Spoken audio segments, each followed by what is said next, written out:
18 ദിവസത്തിന് ശേഷം അന്താരാഷ്ട്ര ബഹിരാകാശ നിലയത്തിൽ നിന്ന് ശുഭാൻശു ശുക്ലയും സംഘവും മടങ്ങി. വൈകിട്ട് 4:45-നാണ് പേടകത്തിന്റെ അൺഡോക്കിംഗ് പൂർത്തിയായത്. നാളെ ഉച്ചതിരിഞ്ഞ് കാലിഫോർണിയ തീരത്തായിരിക്കും സ്പ്ലാഷ് ഡൗൺ ചെയ്യുക. വിവരങ്ങളുമായി ഐസൻ ജോസ് ഒപ്പം ചേരുന്നു. ഐസൻ, കഴിഞ്ഞ ദിവസം ശുഭാൻശു ശുക്ല പറഞ്ഞത് നമുക്ക് ഓർമ്മയുണ്ട്. അതായത് ശുഭകരമായൊരു യാത്രയ്ക്കൊടുവിൽ തിരിക്കുന്നു, അത് മംഗളമായി തന്നെ പര്യവസാനിക്കും എന്ന് ബോധ്യത്തിലാണ് ആ സംഘം. വിവരങ്ങൾ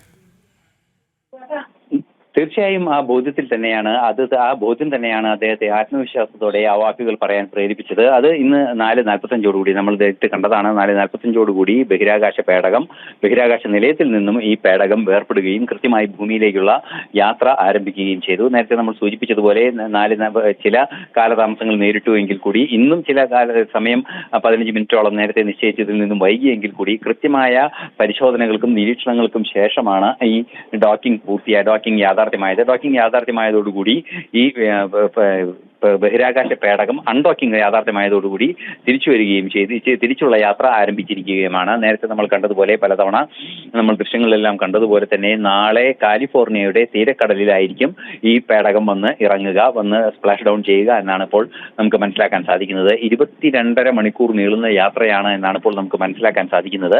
നാളെ വൈകുന്നേരത്തോടുകൂടി, അതായത് 2:30 പേടകം 2:30-3 മണിക്കിടയിൽ തന്നെ പേടകം ഭൂമിയിലെത്തും എന്നാണ് മനസ്സിലാക്കാൻ സാധിക്കുന്നത്. നേരത്തെ നമ്മൾ പലതവണ ചൂണ്ടിക്കാട്ടിയതുപോലെ വിവിധങ്ങളായ ഗവേഷണങ്ങൾ, 7ഓളം ഗവേഷണങ്ങൾ പൂർത്തിയായി അതിന്റെ വിവരങ്ങളുമായാണ് വരുന്നതെന്ന് ISRO തന്നെ ഔദ്യോഗികമായി അറിയിക്കുകയും ചെയ്യുന്നുണ്ട്. അത്തരത്തിൽ 7 പരീക്ഷണങ്ങളിൽ സുപ്രധാനമായ മസിലുകളെ സംബന്ധിച്ച മസിൽ കോശങ്ങളെ കുറിച്ചുള്ള പഠനമുണ്ടായിരുന്നു, ആൽഗകളെ കുറിച്ചുള്ള പഠനമുണ്ടായിരുന്നു.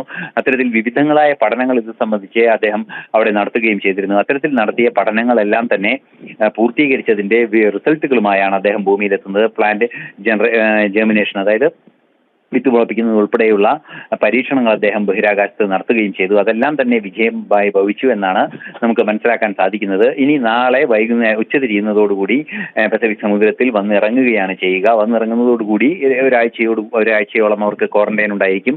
ആ ക്വാറന്റൈനിലായിരിക്കും നമ്മൾ നേരത്തെ പലതവണ കണ്ടിട്ടുള്ളതുപോലെ ഇവരുടെ ആരോഗ്യകരമായ തുടർ ജീവിതത്തിന് സാധ്യമാകുന്ന പരിശീലനങ്ങളും അതുപോലെയുള്ള വ്യായാമങ്ങളും അതിനനുബന്ധ മെഡിക്കൽ കെയറും എല്ലാം നൽകിയതിന് ശേഷം ഒരാഴ്ചയ്ക്ക് ശേഷമായിരിക്കും അവർ പുറത്തേക്ക് വരിക എന്നാണ് നമുക്കിപ്പോൾ മനസ്സിലാക്കാൻ സാധിക്കുന്നത്. അതിനുശേഷം നേരത്തെ പലതവണ കണ്ടതുപോലെ ജനങ്ങളുമായി സംവദിക്കുകയും ഭാരതത്തിലേക്ക് ശുഭാൻശു തിരിക്കുകയും ചെയ്യുമെന്നും അറിയാൻ സാധിക്കുന്നുണ്ട്. നിലവിൽ എല്ലാ പരീക്ഷണങ്ങളും, അതായത് അദ്ദേഹത്തിനോടൊപ്പമുള്ള സംഘം നടത്തിയ എല്ലാ പരീക്ഷണങ്ങളും വിജയിച്ചിട്ടുണ്ട്.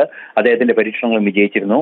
ഇന്ന് 4:45 ബഹിരാകാശ പേടകം അന്താരാഷ്ട്ര ബഹിരാകാശ നിലയത്തിൽ നിന്നും വേർപെട്ട് ഭൂമിയിലേക്കുള്ള സഞ്ചാരം ആരംഭിച്ചിരിക്കുകയാണ്.